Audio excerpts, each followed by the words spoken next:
Hi parents, my name is Sensei Jeremy. I'm the Chief Instructor here at Key Martial Arts, and I'm doing this video to show you what events are happening in the tournament that your student can go in. So the tournament's happening on the 25th of November, which is Saturday, and there are 7 events students can go in. 5 of them are really easy to do, even if a student has never done them before. 2 of the events, which are kata and point sparring, it helps if a student has done it before, just for safety reasons and for them knowing the actual kata in the event of the kata. One of the events is called sumo, which is like sumo wrestling. So students will be in a small square.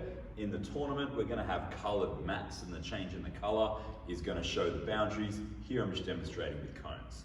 So students will be facing each other, grabbing onto each other's shoulders. They're not supposed to grab onto the clothing, grab onto the shoulders, but it does help if your student is wearing a karate uniform, not compulsory though. And to win, the student has to either push the other person out of the square, so they've got like 1 foot out or 1 foot out, means the other person wins. Or if I touch the ground with my knee, or I sit down and my hand touches the ground, anything that's not my foot touching the ground, the other person wins. And that's an overview of sumo. One of the other events we're doing is called crane fights. Crane being a bird that spends a lot of time standing on one leg. So it's going to be done in the same playing area as for sumo, which is a small square. Students will have one hand grabbing their ankle, the other hand grabbing the wrist of the other student, and they push and pull each other while they're hopping to try and get the other person to lose their balance. If someone loses their balance, the other person wins. If somebody hops out of the square, the other person wins. Now, one of the things we emphasize in this game is students cannot fall down. So if they lose their balance, they've got to put their foot down to catch themselves. They can't just fall over till they actually hit the ground. And that's crane fights. Point sparring is mainly for students that have done sparring before. So compulsory items are gloves, shin protectors, a mouth guard, and for the males, the boy students, a groin guard to protect the lower area. And to win at point sparring, we're doing gentle but fast punches or kicks in towards the opponent's target area, which is between the shoulders and the belt, front, sides, and the side of the back, but not the spine. So each time a student scores a point, which means that they are very close and they could extend and hit the person, then they get a point. We call break, people go back to their sides and they start again. Tug of war is one of the other events available for students. For tug of war, there's a shield in the middle, there's students on either side. Each student will be kneeling behind the line and with their hands touching the ground also behind the line. So no fingertips over the line, and the edges of the knees can't be over the line as well. The head can be over the line though. So when the instructor says go, they're going to reach out, grab the shield and pull it across their side of the line into their stomach. The winner is the person that does that first. A lot of people will win by snatching the shield before the other person even touches it, but most games will be a bit of a strength battle. Now, for each match, it's a best out of 3, so first to 2 wins, and then there are a number of pairings until we get to our finals.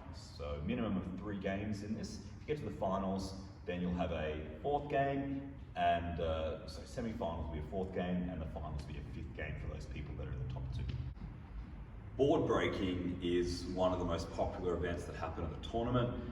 There will be 2 supports, and the board will be laying across the supports, and students will walk up, break the boards using a palm heel strike downwards. Now, in class, we do practice going forwards, which simulates their punch.